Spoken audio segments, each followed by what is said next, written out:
দর্শক, এই মুহূর্তে আমরা দাঁড়িয়ে আছি ভাঙড় টু চালতাবাড়ি অঞ্চলের বামুনিয়া গ্রামে। হ্যাঁ, একেবারে আপনারা জানেন যে কয়েকদিন আগে রাজ্য যে ২০২৬ বিধানসভা নির্বাচন আছে, আর সেই নির্বাচনের নির্ঘণ্টা বা দামামা একেবারে বেজে যায়।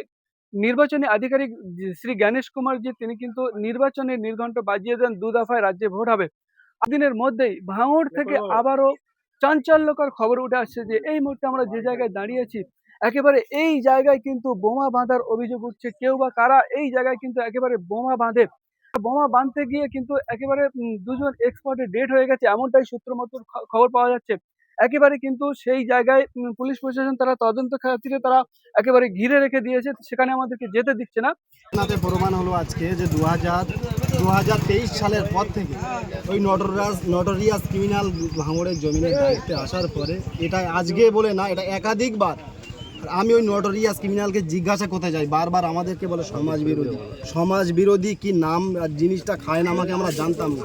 তাহলে ও কত বড় সমাজ বিরোধী, আজকে এরকম জায়গায় একটা বোমা বাঁধছিল। যতটুকু আমাদের কাছে খবর আছে 2জন ডেট আছে, আরও লাশগুলো কোথায় গিয়েছে সেগুলো দেখতে হবে।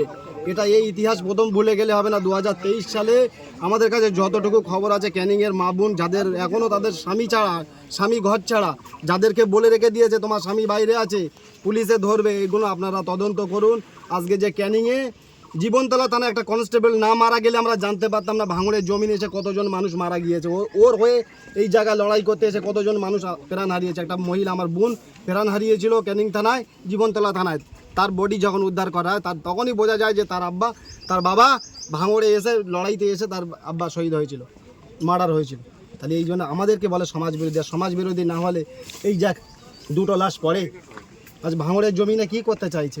বোমাগুলি বারুদ, আমরা বোমাগুলি বারুদ। নওশাদ সিদ্দিকী আমাদেরকে এটা শেখায়। যদি সেরকম হতো, আজ পর্যন্ত এই 5 বছর নওশাদ সিদ্দিকী এমএলএ হচ্ছে, একটা দেখাতে পারবে না যে ওই জায়গায় নওশাদ সিদ্দিকীর বোমা বারুদ তো দূরে আমি ছেড়ে দিয়েছি, একটা সিঙ্গেল ওয়ার্ডও ভুল দেখাতে পারবে না নওশাদ সিদ্দিকী। আর বোমাগুলি বারুদের কথা বলছে না। গত পঞ্চায়েত নির্বাচনের পর কলকাতা পুলিশ দায়িত্ব নেয়, তারপরেও যদি এরকম বোমা বিস্ফোরণ হয়, মানুষ ভোট দেবে কীভাবে? সেটা মানুষ জানবে, কলকাতা পুলিশ জানবে। আমরা তো আমাদের এমএলএ বারবার বলে এনআইএ তদন্ত চাই। এখনও যদি না এনআইএ তদন্ত হয়, তা আর কখন আসবে এনআইএ? আমরা চাই যে ভাঙড়ে 9টা থানা করেছে, আমি বারবার বলি 9টায় হবে না, 90টা থানা করুক, আমাদের প্রত্যেকটা বাড়ি খবর রাখুক। আমরা বোমা দিই, কারা বোমা দেয়? আমাদের কাছে বন্দুক থাকে, কাদের কাছে বন্দুক থাকে, দুধ কা দুধ পানি কা পানি হবে। আসো এনআইএ তদন্ত আনো, সাথে সাথে আমরা আমাদের বাড়ি নিয়ে যাবো, প্রত্যেকটা নেতা কর্মী বাড়ি নিয়ে যাবো, আমরা বাড়ি আমাদের সার্চ করাবো, দম আছে। কি এরকম বিস্ফোরণ আরও বাড়বে? এই যা তাল দেখছি তো, এ তো সবে 2টো গিয়েছে শুনছি, এখনো কটা যাবে? ও তো বললো যে 4-5টা জাহান লোবো, তা এখন কাল নেবে আর কে বলি হবে আমাদের তো বোঝাই মুশকিল। যারা মারা গিয়েছে তাদের পরিচয়পত্র কিছু জানা গিয়েছে? না, এখনো পরিচয়পত্র কিছু জানা যায়নি।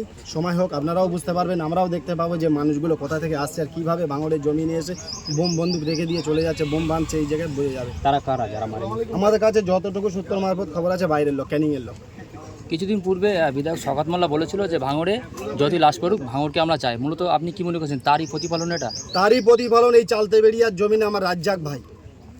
আজ চিন্তা করবে, রাজ্জাক ভাই লাশ গিয়েছে, রাজ্জাক ভাই শহীদ হয়েছে, লাভটা কার হয়েছে? এদের চুনোচানা নেতাদের হয়েছে। এরা এটাই বোঝা যায় যে এদের নিজের গার্ড বাড়ানোর জন্য রাজ্জাক ভাইকে মার্ডার করেছিল, রাজ্জাক ভাইকে খুন করেছিল, একদম এটাই তার প্রমাণ। আর যদি না হতো বারবার, সবে তো ধরো কালকে না পরশুদিন তো প্রার্থী ঘোষণা হলো, আজকে যদি 2টো লাশ ফেলে, এখনও তো বাকি 1.5 মাস আছে, কি করবে ও? ভাঙড়ের মানুষকে চিন্তা করতে বলবো যে এরকম একটা মানুষকে ভাঙড়ে না ঢুকতে দেওয়াই ভালো। আমরা মতে বলে পার্টি যে যাই করি এনি ভাও, কিন্তু এরকম একটা ক্রিমিনালকে ভাঙড়ে না ঢুকতে দেওয়াই ভালো। তাহলে আইএসএফের কর্মীরা কি আতঙ্কে আছে? প্রাণনাশের হুমকি? আমরা প্রাণনাশের হুমকি করি। যখন ন্যায়ের আর হকের লড়াই লড়তে আসতে হয়, যখন আমরা লড়তে এসেছিলাম, জানতে পেরেছি যে কেস একাধিক আমাদের নামে হবে, এরকম জান থাকার যা, কিন্তু আমরা সাধারণ মানুষের জীবন বাঁচাতে এসেছি, আমরা সাধারণ মানুষের হয়ে কাজ করতেছি। সাধারণ মানুষের না কোনো ক্ষতি হয় সেই চিন্তা ভাবনা করতে হবে, সাধারণ মানুষের আগে আসতে হবে যে এরকম নটোরিয়াস ক্রিমিনালকে আমরা আগামী দিন ভাঙড়ে ঢুকতেই দেবো না। তৃণমূলের তরফে সম্পূর্ণ অভিযোগ অস্বীকার করা হচ্ছে।